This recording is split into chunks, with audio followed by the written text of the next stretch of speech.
하나님의 말씀은 사도행전 26장 30절에서 32절 말씀입니다.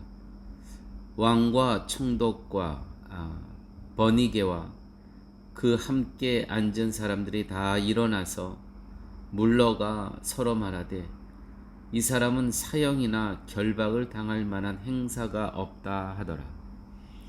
이에 아그리빠가 베스도더러 일러 가로되 이 사람이 만일 가이사에게 호소하지 아니하였더면 놓을 수 있을 뻔하였다 하니라.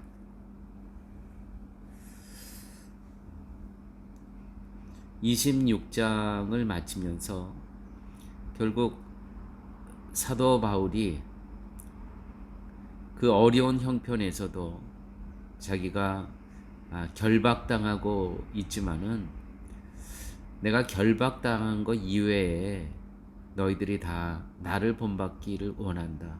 다시 말해서 예수의 십자가의 죽으심과 예수의 부활을 믿으면서 살기를 원한다.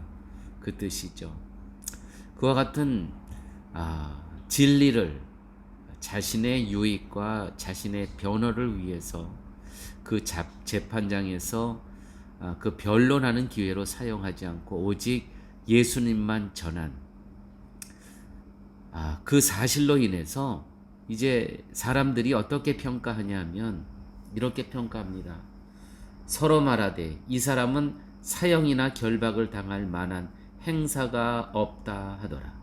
또 아그리빠 왕이 로마 총독 베스더에게 일러 가로되 이 사람이 만일 가이사에게 호소하지 아니하였다면 놓을 수 있을 뻔하였다 하니라. 만약에 로마 황제 시저에게 호소하지 않았다면 들어보니까 여기서 그냥 석방해도 됐을 것 같다라고 이렇게 이야기하는 겁니다.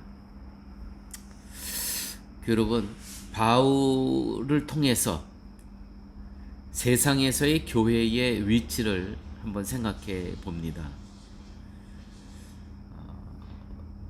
교회는 사회에서 좋은 평가를 듣기 위해서 힘쓰는 기관이 아니라 오직 하나님만을 기억하면서 십자가의 은혜를 기억하면서 존재하는 기관이죠. 사도 바울은 자기의 유익과 자기의 변호를 전혀 하지 않은 것처럼 교회는 과연 교회다움이 무엇인가? 교회가 잃어버려서는 안 될 것은 무엇인가? 역시 이렇게 지금의 세대가 참 정말 너무너무 힘든 상황 아닙니까? 그러니까 창조의 질서를 다 무너뜨리고 그것이 마치 정상처럼 살아가야 되는, 또 우리뿐만이 아니고 우리의 자손들이 이 땅에서 살아갈 세상을 생각하면 정말 기도밖에 할 수가 없습니다. 그래서 저희 교회는 이제 1월 달부터 올해 들어와서 매월 마지막 주간은 마지막 주간 하루는 온 성도님들이 금식하는 그러한 시간을 가지려고 합니다. 맨 마지막 주간 하루를 정해서 정말 이 세대적으로 기도해야 될 제목이 얼마나 많습니까? 교회적으로 또 가정적으로 기도해야 될 제목들이 얼마나 많이 있습니까? 그래서 교회는 기도의 제목을 준비를 해서 성도님들에게 같이 공유하면서 매월 마지막 주간은 편하게 요일은 정하셔서 하루를 금식하면서 저희들이 이 세대를 사는 그러한 하나님의 성도로서 기도하며 보내려고 합니다. 바울은 결코 자신의 현재 처지와 상황에 대해 억울하다는 생각을 갖지 않았습니다. 사실 바울로서는 모든 것이 복음을 증거하기 위해 하나님이 하시는 일로 여겼기 때문에 억울하다는 생각을 가질 이유가 없었습니다. 유대인들이 자신을 붙들어서 고소하고 로마 사람에게 넘겨준 것까지 하나님이 배후에서 하시는 일로 여겼기에 유대인들을 원망하거나 억울하다는 생각이 바울에게는 전혀 없었습니다. 왜요? 자기는 로마에 갈 사람이라는 것을 이미 하나님께서 감옥에 있을 때 환상 가운데 하나님께서 말씀해 주셨거든요. 그래서 지금 되어지는 모든 일들이 배후에는 하나님께서 함께 계심을 그는 알고 있었다는 것입니다. 교회 여러분, 혹시 지금 나를 힘들게 하는 사람에게 어떤 원망과 분함을 갖고 계십니까? 그렇게 하지 마십시오. 배후에서 하나님께서 역사하심이 있다는 것이죠. 하나님이 배후에서 하고 계시는 역사가 있기 때문에 지금 이 사람을 사용해서 내가 힘들 수 있는 겁니다. 사도 바울은 몹시 힘들었지만 배후에서 역사하시는 하나님을 믿었습니다. 제가 오늘 이 파라과이 땅에서 성도님들과 같이 신앙생활하고 또 현지인 목회를 할 수 있었던 것은 제 딸 아이의 그 아픔이 아니었으면 정말 제가 이 자리에 있을 수가 없습니다. 이제 기회가 되면 또 말씀을 드리겠지만 제 딸아이가 참 몹시 아팠습니다. 그 시간을 통해서 하나님께서 저를 목사로 여러 가지 이적을 체험하고 정말 표적을 하나님께서 보여주시면서 제가 이 자리까지 오게 된 겁니다. 여러분, 그래서 지금의 아픔이 이해할 수 없는 일들이 있습니까? 누구를 원망하든지 누구를 분함을 갖지 마십시오. 배후에서 역사하시는 하나님의 섭리가 계시다라는 것이죠. 로마에서 복음을 전해야 될 이 사도 바울에 대한 하나님의 계획이 있으셨다는 것입니다.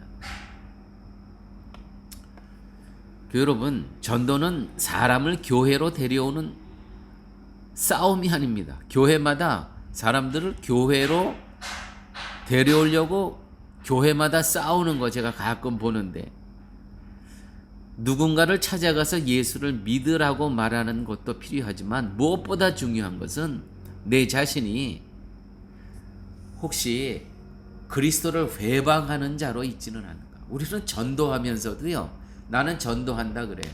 근데 전도의 방법은 정말 복음의 회방자로 설 때가 얼마나 많은지. 여러분, 한번 여러분들의 삶을 한번 잘 보십시오. 내가 하나님의 일을 하는데 하나님과 교회의 회방자의 모습으로 있을 때가 있다는 겁니다. 왜요? 어떤 그 욕심, 이 사람을 나의 교회로 데리고 와야 되겠다는 그 욕심, 열정, 그 열망이 하나님의 방법이 아닐 때가 많은 거예요. 그러면 어떻게 돼요? 오히려 복음의 회방자가 된다는 것이죠. 우리는 하루하루의 삶 가운데 복음의 회방자의 자리에 있지가 않는지 우리는 잘 살펴야 합니다. 성도가 정직하고 진실해야 하는 것은 성도라는 신분 자체가 그 정직과 진실을 요구하기 때문입니다. 그래서 이 성도라는 이 직분은 사실은 쉬운 게 아니에요. 이 위치가 정직하고 진실을 요구해요. 성도라는 이 직분이. 여러분, 내가 친절하고 착하게 산다고 해서 내 말을 들어줄 것이라고 생각하신다면 그건 착각입니다. 잠시 속을 수 있습니다. 뭐 친절하고 착하지 말라는 것이 아니고, 아니 복음은 없는데 외형적으로 착하기만 하고 친절하기만 하면 어떡합니까? 사실 그거는 있어도 되고 없어도 되는 겁니다. 좀 무뚝뚝하더라도. 좀 사람이 좀 다정다감하지 않더라도 진실한 사람이 정말 더 그리울 때가 많습니다. 여러분, 성도니까 진실되고 정직하게 살아가야 됩니다. 말씀에 입각해서. 사도 바울이 오늘 이 재판을 받으면서 그의 모습을 보면 뭐 친절했습니까? 뭐 다정다감했습니까? 착한 모습이 있습니까? 부드러운 모습이 있습니까? 아니요. 사도 바울의 그 모습에서 우리가 볼 수 있는 것은 참 정직하다, 참 진실되다, 참 말씀대로 살아가고 있구나. 우리는 그것을 바울을 통해서 보고 있는 거 아닙니까? 내가 말씀대로 살아가지 않을 때 내가 오히려 그리스도의 회방자로 존재할 수 있다는 거 우리 기억하셔야 됩니다. 여러분, 결국 진리가 이깁니다. 결국 진리가 이깁니다. 시간은 걸리지만, 불편했지만 진리가 이깁니다. 오늘 말씀 보십시오. 왕과 총독과 베니게와 그 함께 앉은 사람들이 다 일어나서 물러가, 그들이 다 물러간 다음에 사람들이 서로 말하되, 이 사람은, 바울은 사형이나 결박을 당할 만한 행사가 없다 하더라. 이렇게 그리스도의 복음을 전하니까 이들이 아는 거예요. 뭐 바리새인들이, 유대인들이 이 사람 죽이려고 살해를 공모하고, 근데 이 사람 하는 이야기, 그 진실의 하나님의 말씀을 쭉 듣고 있으니까 이 사람은 결박당할 이유가 아무것도 없었다는 것이죠. 또한 아그리빠가 로마 총독 베스토더로 일러 가되, 이 사람이 만일 가이사에게 호소하지 아니하였다면 오늘 여기서 놓을 수 있을 뻔하였노라. 여기서 이 결박이 풀을 수도, 내가 들어보니까 정말 죄가 없네. 여러분, 결국 진리가 이깁니다. 저는 우리 줄만한 물가 성도님 여러분, 특별히 최근에 이제 코로나 바이러스 기간 동안에 파라과이에 오시는 우리 성도님 여러분, 파라과이에서 조금 불편하고 시간이 걸리더라도 결국 진리가 이기는 것입니다. 아무쪼록 우리의 말씀이, 사도 바울의 이 삶이 우리 모두의 삶 가운데 적용되는 그러한 은혜가 있으시길 바랍니다. 함께 기도하십니다. 아버지 하나님, 감사합니다. 사도 바울은 여러 가지 곤고함과 삶의 환란이 있었지만은 배후에서 역사하시는 하나님의 역사를 믿으며 결국은 로마에 가서 복음 전하여야 할 자신의 삶을 알았기에 누구도 원망하지 않고 누구에게 분함도 가지지 않았던 그러한 성경의 말씀을 오늘 같이 상고했습니다. 아버지, 혹시 우리 성도님들 가운데 어떤 한 사람이 나를 힘들게 하고 또 나를 시험 들게 한 그러한 사람 있습니까? 배후에서 하나님께서 그분을 사용하셔서, 도구로 쓰셔서 나를 정금처럼 단련하고 계심을 깨달을 수 있는 그런 밤 되게 하여 주시옵소서. 모든 말씀 예수님 이름으로 기도드렸습니다. 아멘.